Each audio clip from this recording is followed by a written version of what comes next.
Olá, bom dia, boa tarde, boa noite. Como vocês estão? Tudo bem?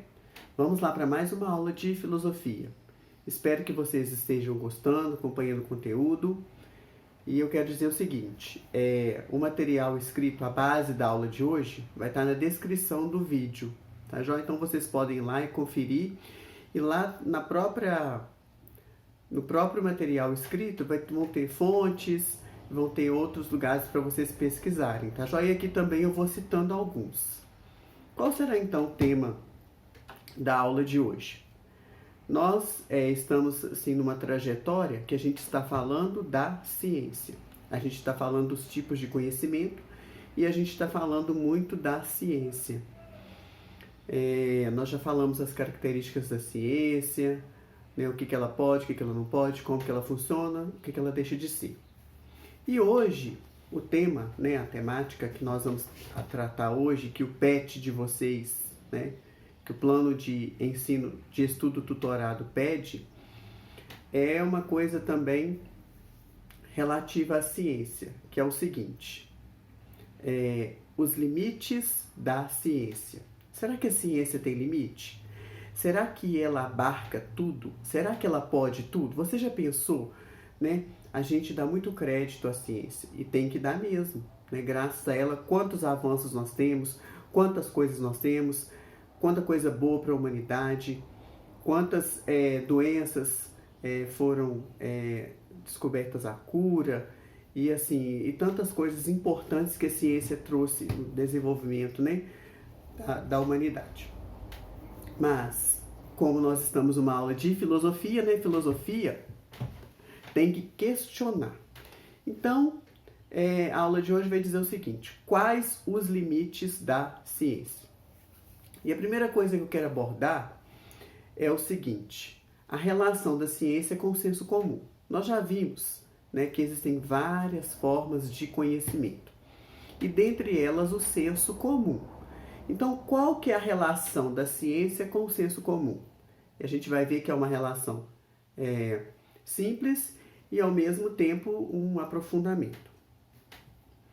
Imagine aí, você já tomou algum chá? Né? Vou dar um exemplo. Você já tomou algum chá? A sua mãe, a sua avó, uma vizinha, quando você está passando mal, ou já te ofereceu algum chá?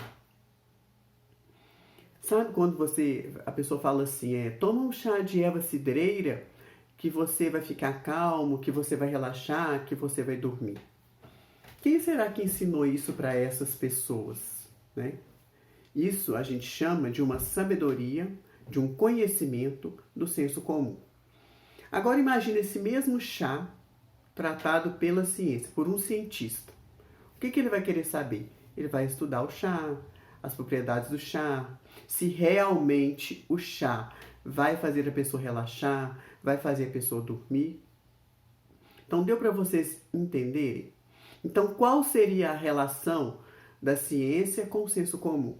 O Rubem Alves vai dizer uma frase bem interessante que também está aí no PET de vocês. Ele vai dizer o seguinte, que a ciência é a metamorfose do senso comum. A ciência é a metamorfose do senso comum. O que é isso? O que ele quer dizer com isso? Você sabe o que significa a palavra metamorfose, né? Metamorfose significa transformação. Transformação. Então, a ciência é uma transformação do senso comum, né? Ou seja, ela refuta, ela aprofunda coisas que o senso comum já nos ensinou. Então, o senso comum é uma forma de conhecimento e a ciência, ela muitas vezes, ela transforma isso, tá joia? Então, a primeira coisa aí que a gente viu na aula de hoje, a relação da ciência com o senso comum. A ciência transforma o senso comum. E só dando uma dica, existe um escritor muito famoso chamado Franz Kafka.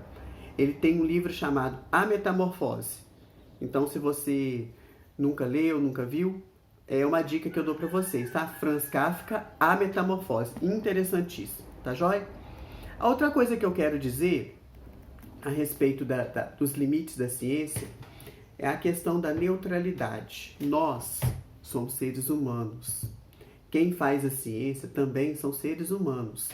Então é muito difícil a gente ser neutro nas coisas. Nós não somos neutros. E a ciência também não é neutra. A ciência não é neutra. As pessoas imaginam assim: quem é o cientista? O que é a comunidade científica? A comunidade científica, ela está inserida no mundo. Ela está num contexto, ela está num grupo, ela está numa região, ela está num determinado país. Ou seja, ela vai sofrer essas influências aí deste país, desse lugar onde ela está, né?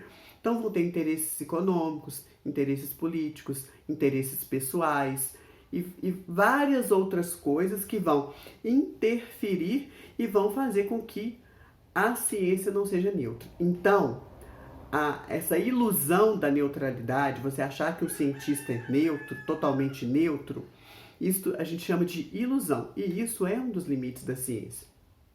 Um dos limites da ciência. Vou só dar um exemplo para vocês. No final do século XIX, surgiu uma teoria com base em Charles Darwin, chamada Darwinismo Social, que colocava pessoas, seres humanos, que são superiores a outros. Ou seja, os brancos superiores aos negros, superiores aos índios, superiores a outras pessoas. Tá joia? Então, Darwinismo Social foi uma ciência, um exemplo que eu estou dando, foi uma teoria, né? Foi uma teoria com base em Darwin, sem ele saber, não foi consultando ele não, tá, gente? Com base na teoria de Darwin, para poder o quê? Para poder manipular, para poder dominar as pessoas, para poder dominar a África, para poder cometer o nazismo, para poder exterminar os judeus, para exterminar os homossexuais, para exterminar e para dominar povos considerados inferiores, tá joia? E isso com bases, né, em bases científicas. Outra coisa, nós já estudamos, tem aula aí, ó, se você pode pesquisar, sobre a escola de Frankfurt. A escola de Frankfurt foi uma escola que questionou tudo. Ela criticou a sociedade da sua época e, dentre as críticas, está a ciência, está a razão. A escola de Frankfurt vai dizer o seguinte, que hoje, né, hoje não, na época, né, que eles começaram com as críticas, que foi já no século XX, no começo do século XX, que o ser humano, ele esqueceu da sua finalidade, que a razão, a própria razão, esqueceu a sua finalidade. E esta finalidade da razão, qual que é?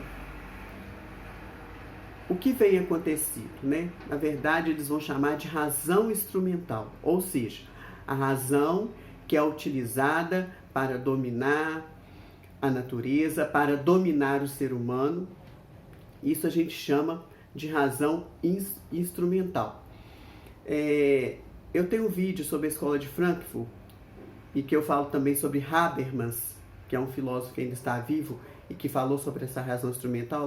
Ele vai dar uma saída para isso.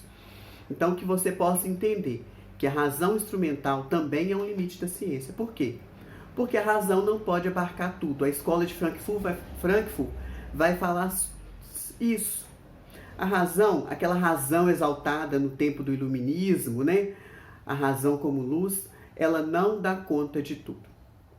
Então, gente, olha, a razão, ela não, né, ela não pode ser uma razão instrumental, tá joia? E para a gente terminar o nosso vídeo, a gente viu, ó, a ciência, quem faz a ciência é o ser humano. Então, se o ser humano tem limites, a ciência tem limites.